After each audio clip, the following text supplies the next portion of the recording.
எருசலேமிலுள்ள யூதர்கள் குருக்களையும் லேவியர்களையும் யோவானிடம் அனுப்பி, நீர் யார் என்று கேட்டபோது, அவர், நான் மெசியா அல்ல என்று அறிவித்தார்.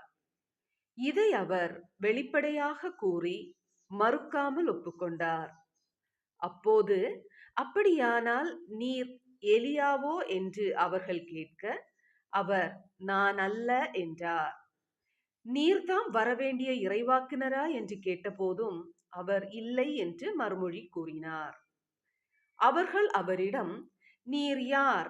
எங்களை அனுப்பியவர்களிடம் நாங்கள் மறுமொழி சொல்லியாக வேண்டும். எனவே உம்மை பற்றி என்ன சொல்லுகிறீர் என்று கேட்டார்கள். அதற்கு அவர், ஆண்டவருக்காக வழியை செம்மையாக்குங்கள் என பாலை நிலத்தில் குரல் ஒன்று கேட்கிறது என்று இறைவாக்கினர் ஏசாயா உரைத்தது என்னை பற்றியே என்றார்.